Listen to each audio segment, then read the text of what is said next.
Béni soit Dieu. Béni soit Dieu pour l'occasion qui nous est donnée ce matin encore de nous tenir dans la présence de Dieu et de méditer ensemble sa parole. Hier, c'était la Pâque, grande fête traditionnelle chrétienne. Et nous pourrions ce matin parler de l'aspect historique de la Pâque. Il suffit de lire le livre de la Genèse au chapitre 12 pour nous remémorer cet événement extraordinaire que le peuple d'Israël a vécu après 430 ans d'esclavage, connaître la liberté. Vous connaissez le récit, nous n'allons pas nous attarder là-dessus, ce n'est pas le but de mon message de ce matin, mais malgré tout, il faut nous rappeler les grands événements qui se sont passés il y a 3400 ans déjà, 1450 ans à peu près avant Jésus-Christ, du temps du pharaon Ramsès II.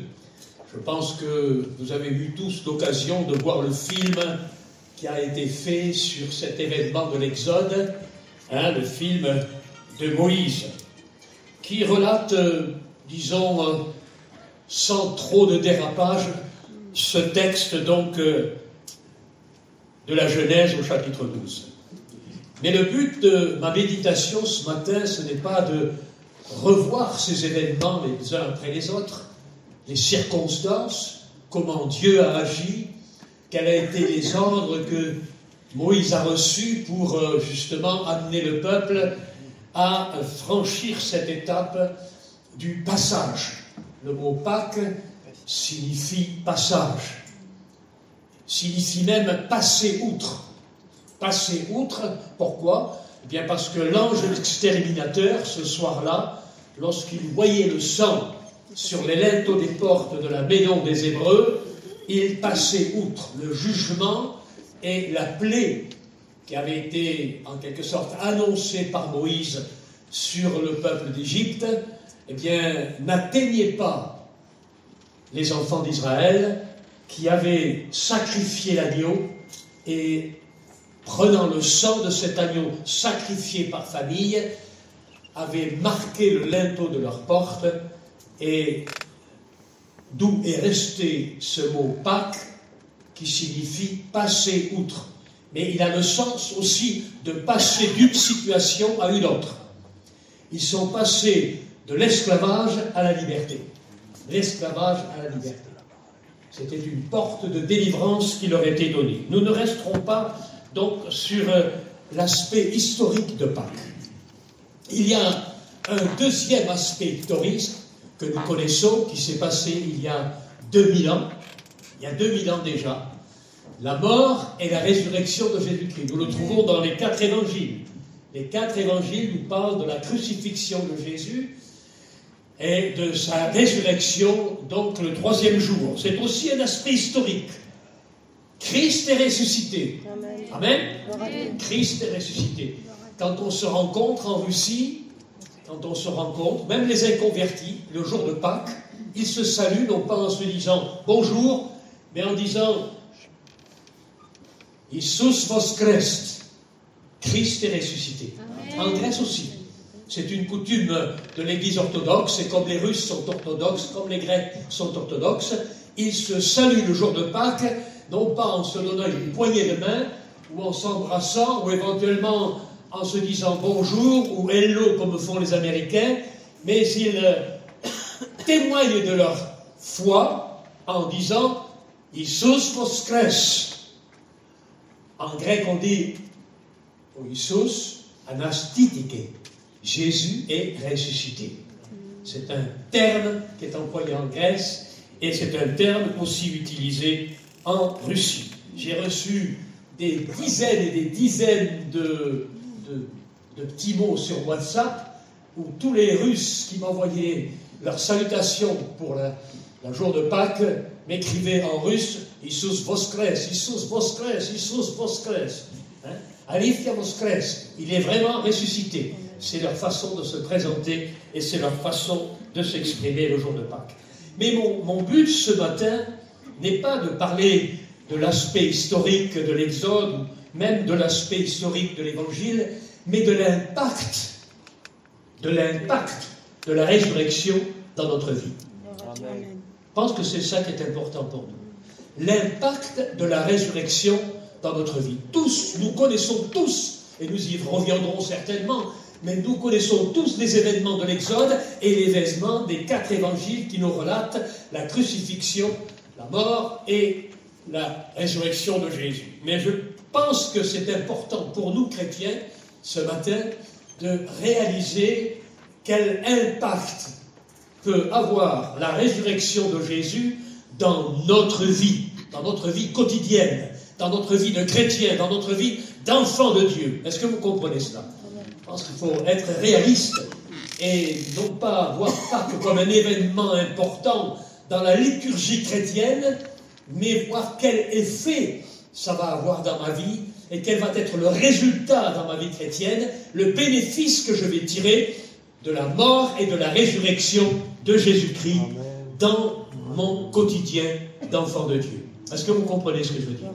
Alors on va lire un texte dans la parole de Dieu que l'on trouve dans l'Épître aux Romains, au chapitre 6 de l'Épître aux Romains.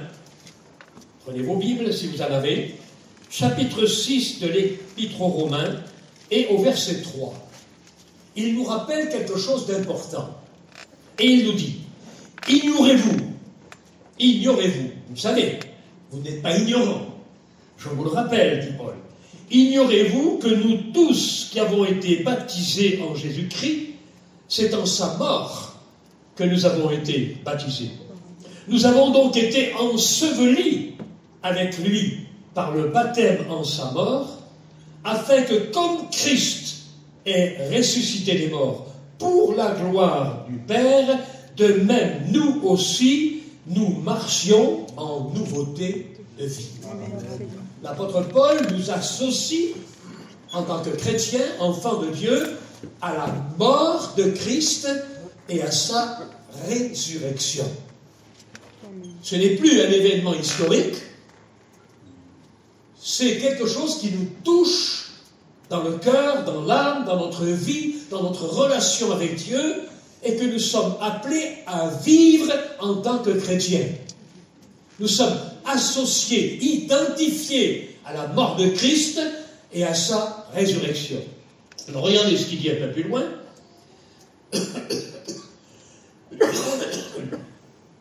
Regardez ce qu'il dit un peu plus loin. Afin que comme Christ est ressuscité des morts, pour la gloire du Père, de même nous aussi, nous marchions en nouveauté de vie.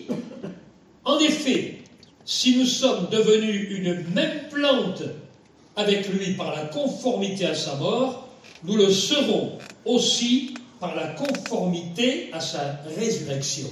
Amen. Là, l'apôtre Paul nous identifie comme une même plante avec lui.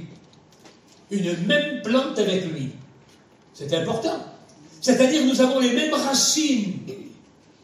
Nous avons la même sève, puisque nous sommes une même plante avec lui. Nous avons la même vie, le même fondement. La mort de Christ nous associe en nous faisant mourir avec lui pour que nous puissions jouir et vivre d'une vie nouvelle par la résurrection, par l'identification de la résurrection de Christ dans notre propre vie de chrétien. Est-ce que vous comprenez ce que je dis? Nous sommes morts avec Christ et ressuscités avec lui. Amen. Et nous avons tous, en quelque sorte, expérimenté cela au travers de notre baptême d'eau. Le baptême d'eau, si vous voulez, comme dit l'apôtre, ce n'est pas la purification des souillures, mais c'est, en quelque sorte, une identification à la mort de Christ. Lorsque nous immergeons dans l'eau, nous sommes morts avec Christ, nous sommes ensevelis avec Christ, et lorsque nous sortons de l'eau, c'est le symbole d'une vie nouvelle, d'une sorte de résurrection, en quelque sorte, que nous vivons en Christ. Voyez, tout le sens du baptême. Tout le sens du baptême se trouve ici, dans ce chapitre 6. Je le répète, c'est une identification à la mort de Christ et à sa résurrection. Vous ne voyez pas le privilège que nous avons en Christ. Quelle grâce Dieu nous fait. C'est vrai que, au fond, en Christ, au travers de son sang précieux, il y a une multitude de choses qui nous sont offertes. La grâce imméritée, le don de la grâce. Ce n'est pas par les œuvres que vous êtes sauvés, dit l'apôtre, aux Philippiens, aux Éphésiens, ce n'est pas par les œuvres, mais c'est un don de Dieu, afin que personne ne se justifie. C'est une grâce, c'est un don, c'est un cadeau de Dieu, un cadeau immérité. Nous avons la grâce, nous avons été pardonnés de nos péchés, lavés, purifiés, pardonnés par son sang précieux. Nous avons été justifiés devant les autorités, devant les dominations, devant Satan, nous sommes justifiés. Nous avons été rendus justes. Réalisez un petit peu quel privilège nous avons aujourd'hui au travers du sang précieux de Jésus, au travers de sa mort et de sa résurrection. Nous avons été régénérés. Ça veut dire quoi? Nous sommes nés de nouveau. La régénération, c'est en quelque sorte être généré à nouveau. Régénéré. Ma vie est passée, ma nouvelle vie commence en Christ. Régénéré. Est-ce que vous comprenez ce terme-là? Ça paraît un peu difficile à comprendre, mais nous sommes générés physiquement par nos parents, par nos ancêtres, par la famille, c'est génétique en quelque sorte, mais là, Christ nous offre une régénération, c'est-à-dire une vie nouvelle, quelque chose de nouveau, quelque chose de complètement différent. La régénération. Nous avons été sanctifiés par le sang précieux de Jésus. C'est la Bible qui nous le dit. Nous avons été sanctifiés par le sang précieux de Jésus. Nous ne sommes pas sanctifiés par nos œuvres, mais par la grâce qui nous est offerte et par le sang précieux. Nous avons été affranchis comme les Hébreux qui sont sortis d'Égypte. Nous avons été affranchis. Nous avons laissé derrière nous l'esclavage du péché, des passions, pour vivre une vie nouvelle en Jésus-Christ. C'est ce qu'on appelle tout simplement la nouvelle naissance. La nouvelle naissance, elle est née par le pardon, elle est née par la justification, elle est née par la régénération, elle est née par la sanctification, elle est née par l'affranchissement, elle est née par la purification, elle est née parce que nous avons été lavés de nos péchés. Est-ce que vous comprenez? Tout ça, c'est le processus de la nouvelle naissance. Ce n'est pas une expérience émotionnelle qui fait qu'on a levé la main en disant « ça y est, je suis né de nouveau ». Il y a tout un processus spirituel dans notre vie qui fait que toute la réalité de la nouvelle naissance se fait au travers de l'expérience que nous vivons en Christ.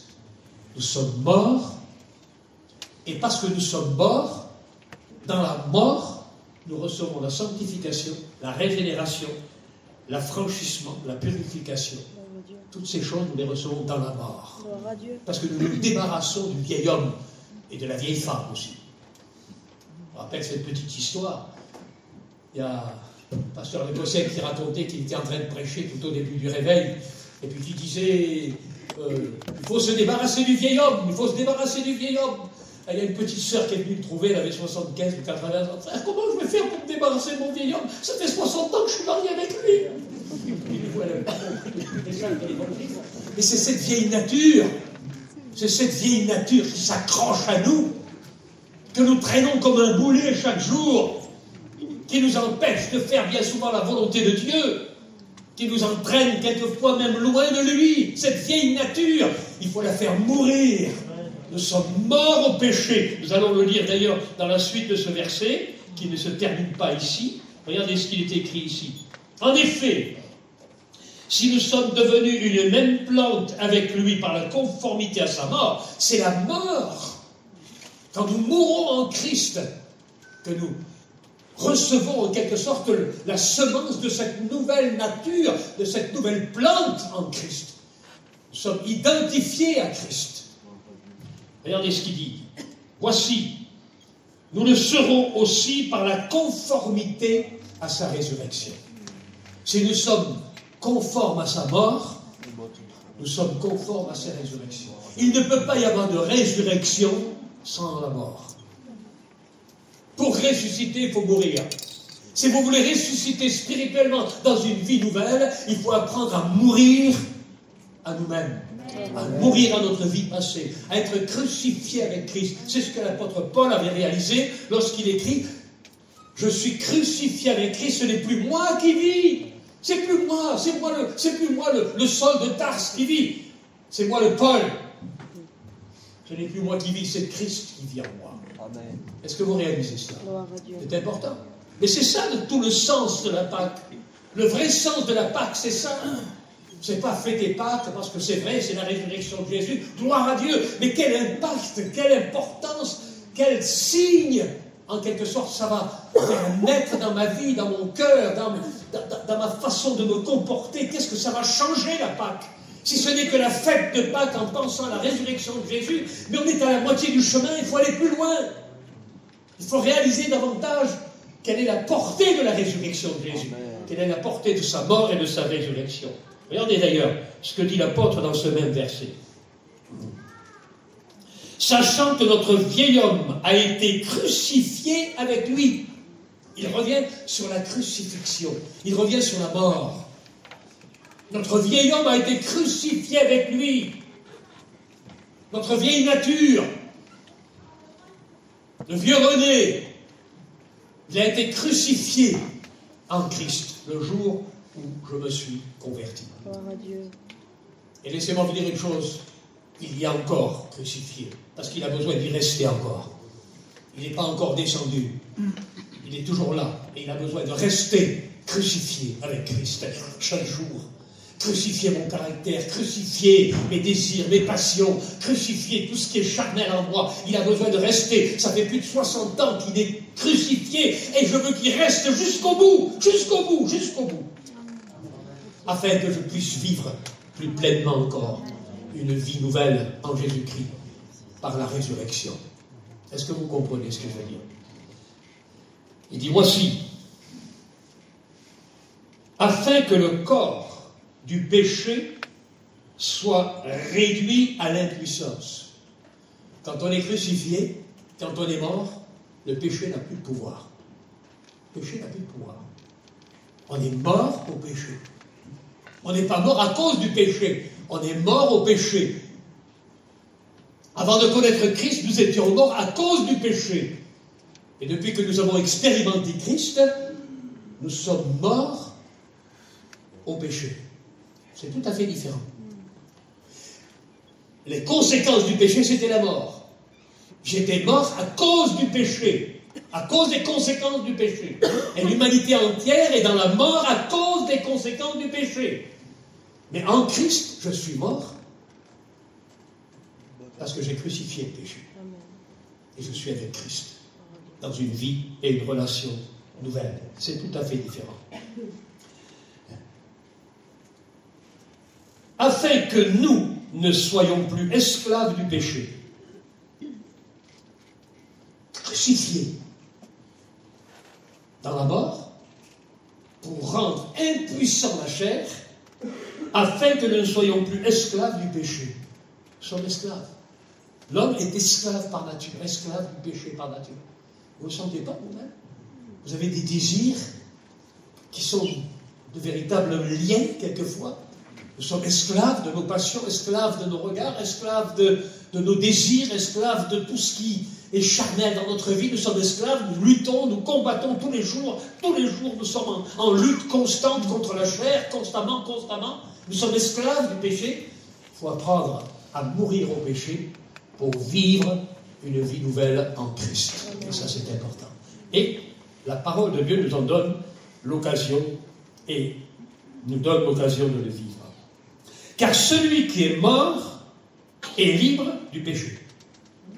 Le jour où on vous met dans la tombe, il n'y a plus de péché. Formidable. Mais quand on est spirituellement mort avec Christ, on est aussi libéré du péché. Amen. Libéré du péché. Il faut apprendre à mourir chaque jour. Faire mourir les désirs de la chair. Faites mourir, dit l'apôtre Paul, faites-les mourir. Tuez-les, dominez-les. Faites-les mourir, ces désirs, afin de vivre en Christ pleinement. C'est ça, la résurrection de Christ. Est-ce que vous comprenez ce que je veux dire? C'est important. Regardez qu'est-ce qu'il dit. Or, si nous sommes morts avec Christ, nous croyons que nous vivrons aussi avec lui. Ça, c'est une position. Si je sais que je suis mort avec Christ, si je sais que je vis dans la mort avec Christ, que je suis en quelque sorte associé à sa mort, identifié à sa mort, je sais que je serai identifié à sa résurrection et à sa vie. Quelle grâce Dieu nous fait. Quelle grâce Dieu nous fait. Continue si vous voulez bien, regardez ce qui est écrit ici. Sachant que Christ ressuscité des morts ne meurt plus. La mort n'a plus de pouvoir sur lui, car il est mort et c'est pour le péché qu'il est mort une fois pour toutes. Il est revenu à la vie et c'est pour Dieu qu'il vit. Lorsque nous sommes morts avec Christ, crucifiés avec Christ, nous dominons la chair et ses passions. Nous dominons la chair et ses passions. Et lorsque, si notre vieille nature reprend vie, ses désirs reviennent à la surface et nous sommes en lutte et en combat avec la chair. Apprenons à vivre la mort et la résurrection de Jésus au quotidien dans notre propre vie. Dans notre propre vie. Est-ce que vous comprenez cela? C'est important. Il est dit ici dans Corinthiens chapitre 5, verset 7, Christ, notre Pâque, a été immolé. J'aime bien le mot qu'il emploie. Il dit Christ, notre Pâque. Il était juif, c'était la Pâque juive. Il respectait la Pâque de ses ancêtres. Mais là, il fait référence à une autre Pâque, la Pâque de Christ. Christ, notre Pâque, a été immolé. Et parce que notre Pâque, Christ a été immolé, alors, changeons d'attitude. Participons à cette Pâque, non pas avec des pains, avec le levain. Le levain, c'est le symbole de l'orgueil, de la vanité, c'est le symbole du péché, en quelque sorte, c'est le symbole même de la rébellion. Et on ne devait pas offrir des pains avec du levain le jour de la Pâque. Il fallait que les pains soient faits de fleurs de farine sans levain. Le levain, c'est ce qui fait lever la pâte, c'est ce qui fait gonfler la pâte. Et l'homme a tendance à se gonfler sur ses mérites, sur ses capacités, sur son valoir. Enlevez tout ça, enlevez tout le levain de votre vie. Amen. Si nous voulons véritablement participer à la résurrection de Christ, enlevons tout le vin de notre existence, tout le vin de notre vie, tout orgueil, toute vanité, tout moi. Le levain, c'est le moi. Moi j'ai été, moi je fais, moi je suis, par rapport à l'autre, meilleur que lui. Moi je juge. Non, enlevons tout le levain, tout le moi, tout l'orgueil, toute la vanité, et offrons à Dieu, sur l'autel de sa grâce, nos cœurs, nos vies, comme un sacrifice vivant, sans levain, comme des pains sans levain. Est-ce que vous comprenez ce que je veux dire? Christ, notre Pâque, a été immolé, il a été offert comme un agneau sans tache, révélé dans l'Ancien Testament, dans le chapitre 53 du livre d'Ésaïe. Il est l'agneau de Dieu. Il a d'ailleurs été présenté par Jean-Baptiste devant ceux qui étaient là présents lorsque Jésus est passé. Voici l'agneau de Dieu qui ôte le péché du monde. Il est notre Pâque. Il est l'agneau immolé. Et il nous rend, nous, participants de ce sacrifice. C'est ça qui est extraordinaire. C'est ça qui est extraordinaire. Ce n'est pas seulement des mots, mais c'est une réalité spirituelle pour nos vies. Oui. Regardez ce que dit l'apôtre Paul dans 1 Corinthiens chapitre 15, verset 3.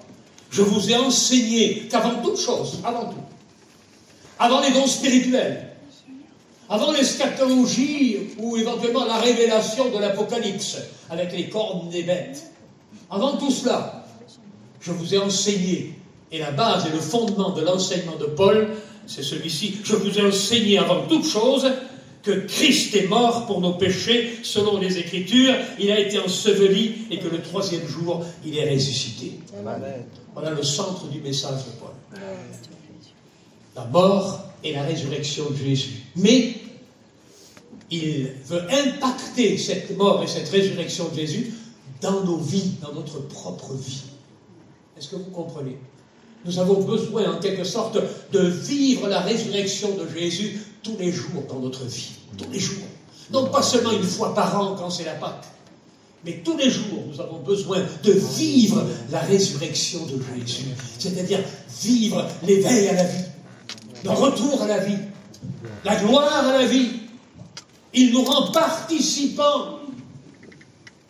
Il nous rend participants. Je mets l'accent sur ce mot-là parce que c'est important. Il nous rend participants. Il nous associe. Est-ce que vous comprenez ce que je veux dire? Nous sommes associés à sa résurrection. Vous ne voyez pas la grandeur de la résurrection? Christ nous associe à sa résurrection. De même que Christ est ressuscité, nous sommes aussi ressuscités avec Christ. Nous sommes ressuscités avec Christ. Quel privilège, quelle grâce Dieu nous donne de vivre ces choses. Et il continue dans ce texte de Romains, regardez ce qu'il est écrit. Car il est mort, et c'est pour le péché qu'il est mort une fois pour toutes. Il est revenu à la vie, et c'est pour Dieu qu'il vit. Ainsi vous-même.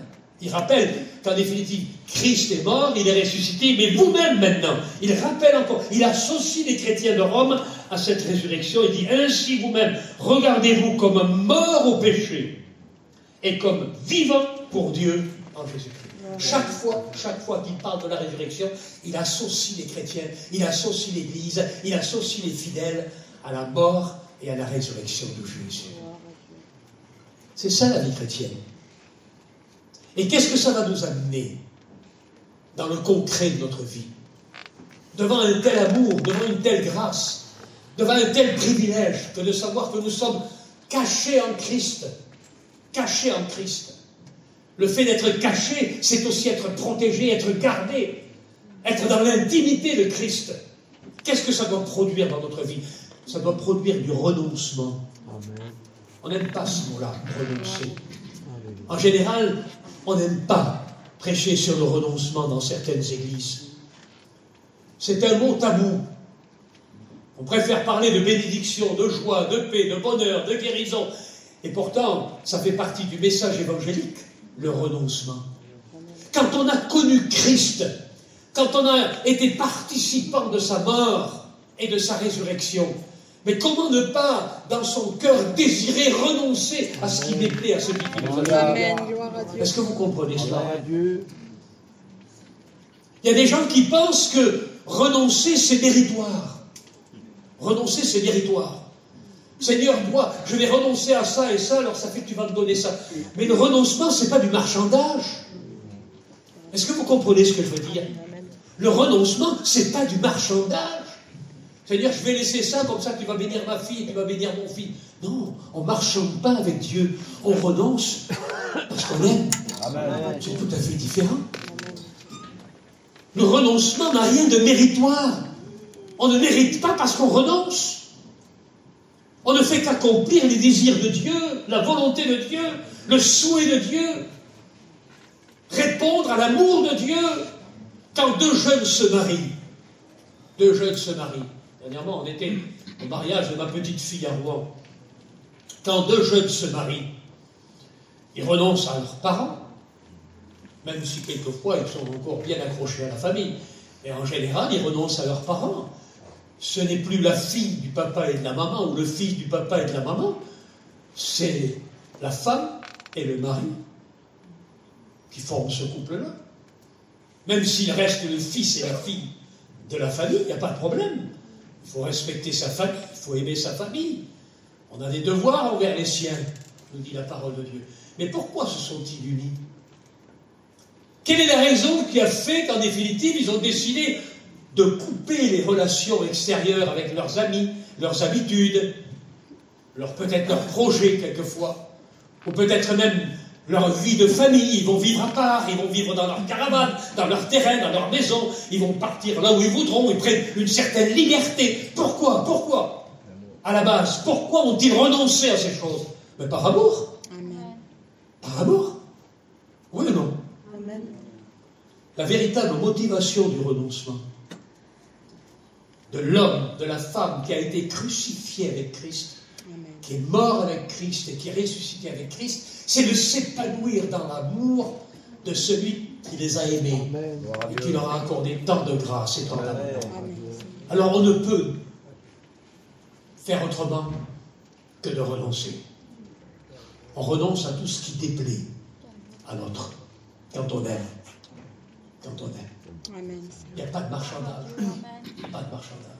C'est une fausse idée que certains chrétiens ont de penser que leur renoncement va leur permettre de mériter quelque chose. Laissez-moi vous dire une chose. Lorsque vous renoncez à quelque chose, comme à l'alcool par exemple, vous étiez un alcoolique, vous étiez un pilier de bistrot, hein, vous auriez fini avec un cancer du foie, et vous dites, je renonce maintenant à boire. Mais le bénéfice est pour qui? Il est pour Dieu? Est-ce que Dieu va en tirer du bénéfice? Non, le bénéfice c'est pour vous. C'est pour vous. Vous renoncez pour vous. Dieu ne va pas en tirer de bénéfice. Que vous buviez ou que vous ne buviez pas, ne tire pas de bénéfice. Mais par amour pour Dieu, alors là, oui, Dieu va se réjouir. Par amour pour Dieu, je dis, Seigneur, ça, je ne peux pas le garder, je ne peux pas continuer comme ça. Seigneur, je laisse. Il faut que je laisse ça. Il faut que je laisse. Parce que je sais que ça ne te plaît pas. Je sais que c'est pas bon. Je sais que c'est pas pour ta gloire. Je laisse. J'abandonne. Je renonce. C'est tout à fait différent. Tout à fait différent.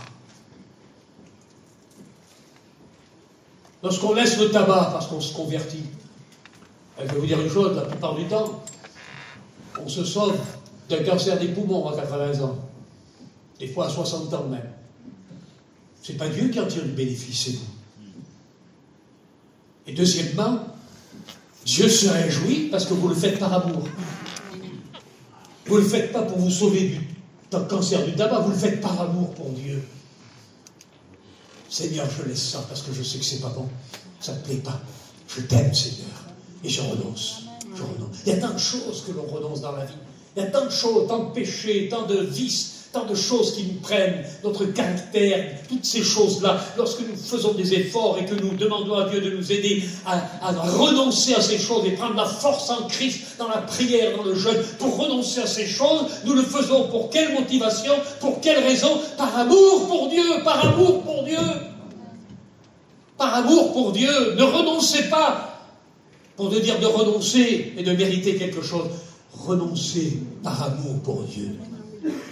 Par amour pour Dieu, parce que vous êtes né de nouveau, parce que vous avez vécu en Christ la mort et la résurrection de Jésus. Vous êtes appelés à vivre une vie nouvelle en Jésus-Christ, et cette vie nouvelle nous est offerte par Christ. Et nous voulons vivre la résurrection chaque jour de notre vie. Est-ce que vous êtes d'accord avec moi? Amen. Lorsqu'un sportif accepte de renoncer à certaines choses, peut-être à des excès de table, ou à des excès d'alcool, ou peut-être à certaines choses qui ne sont pas bonnes pour son équilibre physique. Lorsqu'il renonce à ces choses, c'est par amour pour le sport qu'il le fait. C'est par amour pour le sport. La motivation, c'est l'amour pour son sport. Il veut gagner. Il veut être le meilleur. Renonçons pour être les meilleurs. Amen. Pour Dieu. Amen. Par amour. Non pas pour le sport, mais pour Dieu. C'est important. Si les hommes dans cette vie sont assez motivés, passionnés, pour être capables de renoncer à des choses pour gagner une coupe éphémère, à plus forte raison, nous devrions être aussi motivés pour l'amour pour notre Seigneur à renoncer à des choses qui lui déplaisent. Amen. Pourquoi? Mais parce que nous vivons la résurrection. Parce que nous vivons la vie nouvelle en Christ. Et c'est important. L'apôtre Paul, dans l'Épître aux Corinthiens, chapitre 17, nous dit, si nous avons connu Christ selon la chair, nous ne le connaissons plus de cette manière. Paul n'a pas eu le privilège de connaître Christ selon la chair. Il a été contemporain de Jésus. Il aurait très bien pu le rencontrer dans le temple ou dans les rues de Jérusalem, mais le Seigneur ne l'a pas permis. Il est passé à côté. Son voyage à Jérusalem, sa présence à Jérusalem ne concordait pas avec la présence de Jésus. Jésus était ailleurs. Et quand Jésus était à Jérusalem, Paul était certainement ailleurs. Il n'a pas connu Christ selon la chair. Les apôtres ont connu Christ selon la chair. Pierre, Jacques, Jean, tous les apôtres, les 12, même Judas, ont connu Christ selon la chair. Christ selon la chair, c'était en quelque sorte dans son humanité un homme à part entière, même s'il était fils de Dieu et qu'il était Dieu lui-même, mais il était homme, limité dans l'espace et dans le temps. Il a été bébé, il est devenu adulte, et à 33 ans, il est mort. Limité dans l'espace aussi, pourquoi? Parce que quand il était à Jérusalem, il n'était pas à Bethléem. Et quand il était à Bethléem, il n'était pas à Capernaum. Et quand il était à Capernaum, il n'était pas à Canaan en Galilée. Limité dans l'espace et dans le temps. Christ selon la chair. Ils ont connu Christ selon la chair. Christ est mort selon la chair, mais il est ressuscité selon l'Esprit. L'Esprit qui a ressuscité Christ d'entre les morts, nous dit la parole de Dieu. L'Esprit de Dieu qui a ressuscité Christ d'entre les morts. Et l'apôtre Paul dit, aujourd'hui nous ne le connaissons plus de cette manière. Et on s'en rend bien compte quand on lit les épîtres de Paul, quelle a été la révélation de Christ que Paul a eue. Aucun évangile ne nous révèle Christ comme l'apôtre Paul l'a reçu et l'a écrit dans ses épîtres. Aucun. Aucun. Il y a une révélation cachée de Christ, du mystère de Christ, comme il l'appelle, qui n'a jamais été donné aux hommes, dit-il, et qui a été donné à ses serviteurs, et notamment à Paul. Et c'est ce à quoi nous sommes appelés. On reste quelquefois focalisé un petit peu aux évangiles. Moi, j'aime les évangiles. J'aime lire Matthieu, Marc, Jean et Luc. J'aime bien savoir que Jésus a marché sur l'eau, qu'il a guéri le lépreux, qu'il s'est adressé à Zachée, qu'il a parlé à la femme samaritaine. Tous ces récits évangéliques sont formidables, sont extraordinaires. Mais c'est des histoires de Jésus selon la chair. Est-ce que vous comprenez cela? Et on ne peut pas vivre que de récits historiques de Jésus selon la chair. On doit vivre de révélations de Christ. Et quand vous lisez l'Épître aux Hébreux, laissez-moi vous dire une chose, il y a une révélation extraordinaire de Christ. Il y a des détails, des choses prophétiques, des textes qui nous révèlent la personne de Christ, l'œuvre de Christ. Ne serait-ce que ce texte que je vous ai lu sur, au fond, Romains chapitre 6, qui nous parle de cette identification du chrétien à Christ. Identification. Savez-vous ce que ça veut dire, l'identification à Christ? C'est-à-dire que nous sommes en quelque sorte de la même génétique, de la même identité. Il nous rend identifiables. Nous sommes issus de Christ. Comme un enfant est issu de sa mère et porte la génétique de sa mère, Christ nous a identifiés à lui et nous fait porter sa génétique spirituelle. C'est ça, s'identifier à Christ. Nous ne sommes plus n'importe qui. Nous ne sommes pas n'importe qui. Est-ce que vous réalisez cela? Amen. Quel exemple merveilleux Christ nous donne. Quel exemple merveilleux. Et il nous le décrit dans cette épître aux Philippiens, un texte que j'aime beaucoup. Épître aux Philippiens, au chapitre 2. Vous allez voir ce que c'est que l'identification. Regardez ce qu'il est écrit ici. Épître aux Philippiens, chapitre 2.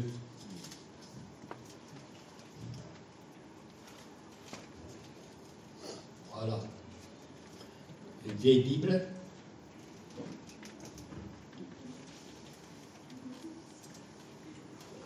Ayez en vous les sentiments qui étaient en Jésus-Christ, existant en forme de Dieu. Le mot forme de Dieu, c'est un mot important, ça. C'est pas la forme visuelle, comme on pourrait dire, tiens, ça a la forme d'une caisse. La sonoquelle, ça a la forme d'une caisse. Ça ressemble à une caisse. Donc, le mot grec employé là, c'est le morphia. Et le mot morphia, c'est la nature. La nature de Dieu.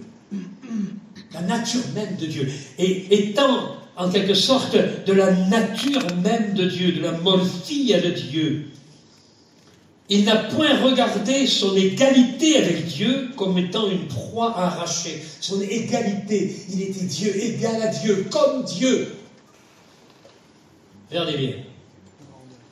Existant en forme de... Regardez, son égalité avec Dieu comme une proie à arracher, mais il s'est dépouillé lui-même en prenant une forme de serviteur, en venant semblable aux hommes. Il s'est dépouillé lui-même.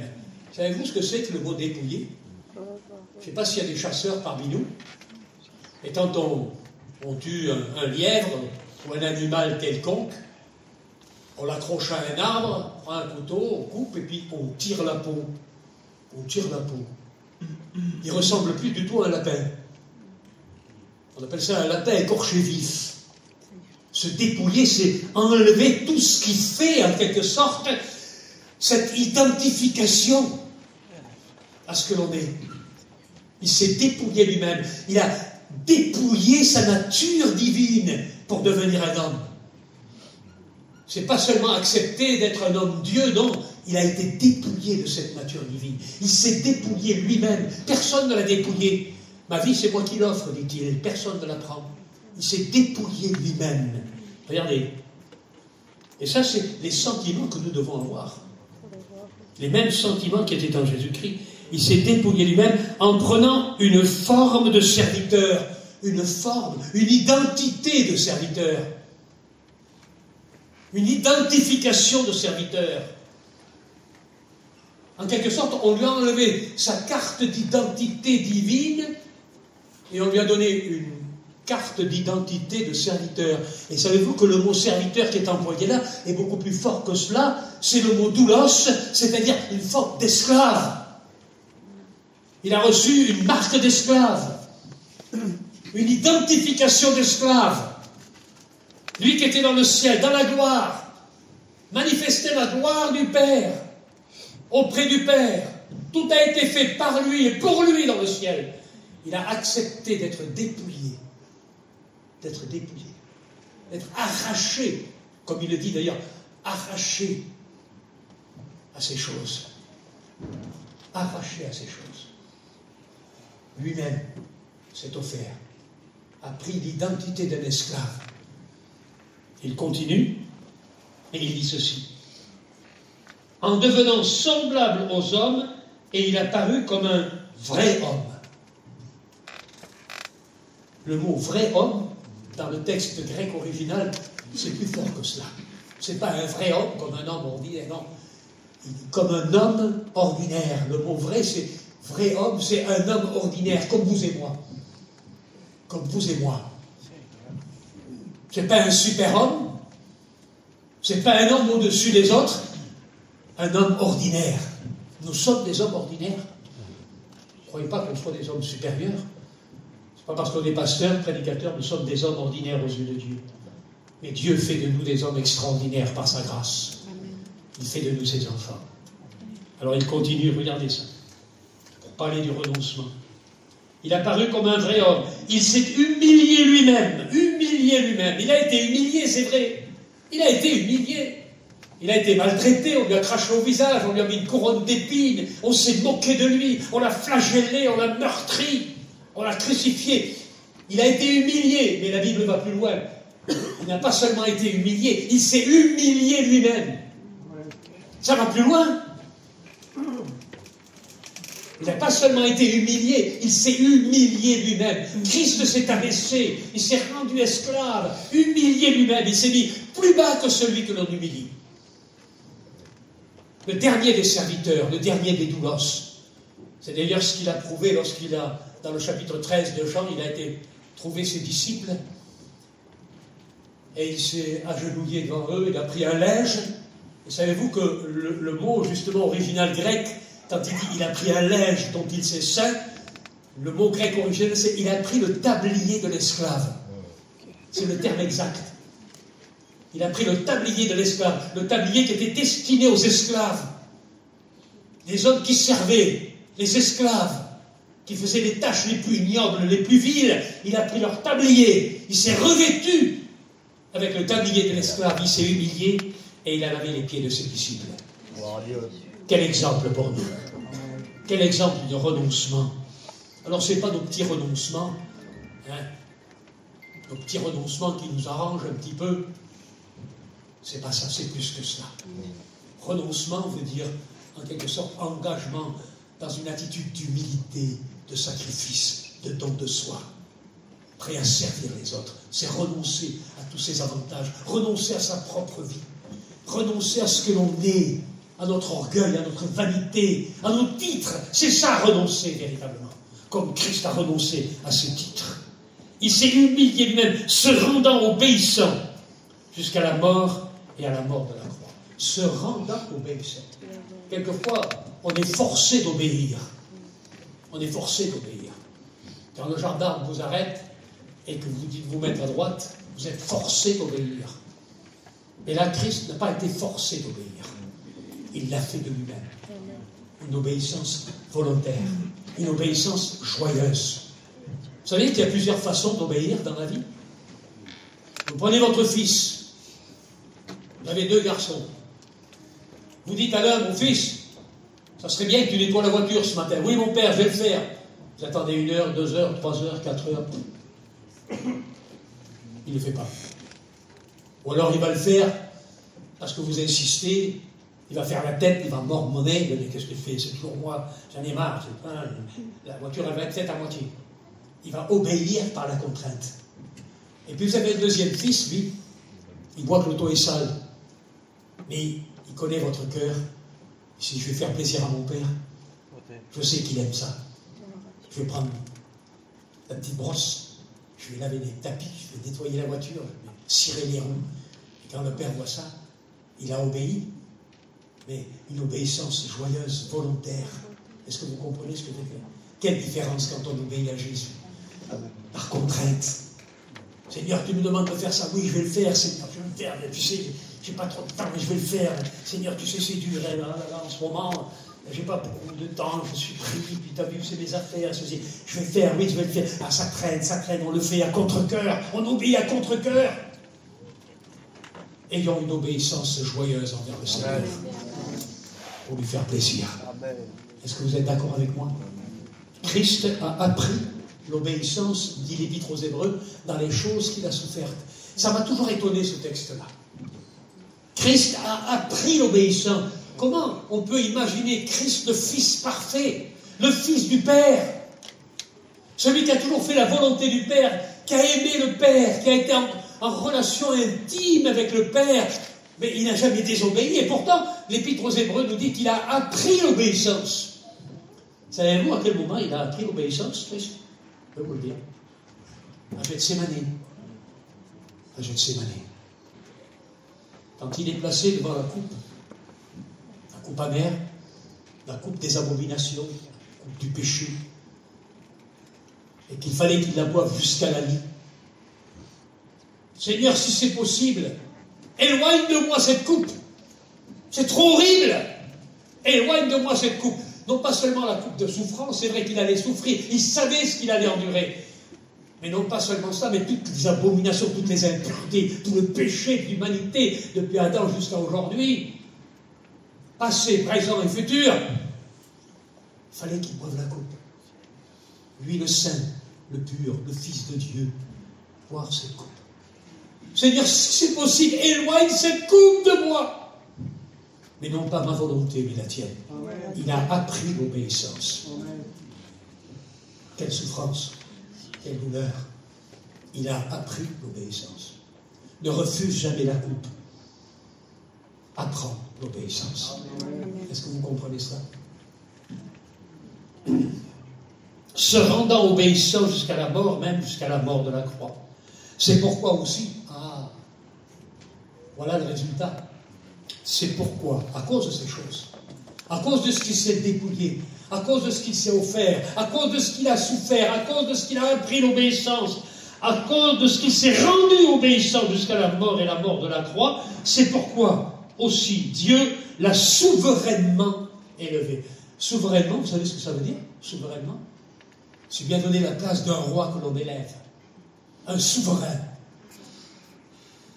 Il n'est pas seulement fils, mais il est souverain. Il est roi des rois, il est seigneur des seigneurs, et tout genou fléchira devant lui. Il l'a souverainement élevé, comme on élève quelqu'un pour le faire roi. Comme on élève quelqu'un pour le faire roi. Viens, assieds-toi sur le trône. Tu es roi, couronné. Il l'a souverainement élevé et lui a donné le nom qui est au-dessus de tous les noms. Nom qui est au-dessus de tous les noms, afin qu'au nom de Jésus, tout genou fléchisse dans les cieux et sur la terre et sous la terre. Que toute langue confesse que Jésus-Christ est Seigneur à la gloire du Dieu le Père. Vivons ces choses dans notre vie. Je ne veux pas aller plus loin. Vivons ces choses dans notre vie. Vivons la résurrection de Christ. Vivons la gloire de Christ. Vivons la souveraineté de Christ. Il nous associe, il nous identifie à sa mort et à sa résurrection. Apprenons dans sa mort à mourir au péché, à mourir à notre chair, à mourir à nos passions, à mourir à tout ce qui est contraire à la volonté de Dieu, pour vivre véritablement la résurrection en Christ. Est-ce que vous comprenez cela? Vivre comme des hommes, des femmes ressuscités spirituellement. Nous sommes passés de la mort à la vie, symbolisé par le baptême que nous avons pris pour chacun d'entre nous. Nous avons été ensevelis par le baptême en sa mort pour ressusciter avec lui dans une vie nouvelle en Jésus-Christ. Voilà ce que signifie la Pâque pour un chrétien. Voilà ce que signifie la Pâque. Ce n'est pas seulement un événement historique d'il y a 3400 ans. Ce n'est pas seulement un événement historique que nous vénérons, que nous reconnaissons comme glorieux, à savoir la mort et la résurrection de Jésus, mais c'est véritablement l'impact que la résurrection de Jésus doit avoir dans notre vie, dans ma vie. Dans ma vie. Une vie de résurrection, chaque jour s'identifiant à Christ. Pour avoir une vie d'homme, de femme, plus que vainqueur en Jésus-Christ. Que Dieu vous bénisse. Amen. Seigneur notre Dieu, notre Père, nous voulons te rendre grâce et gloire.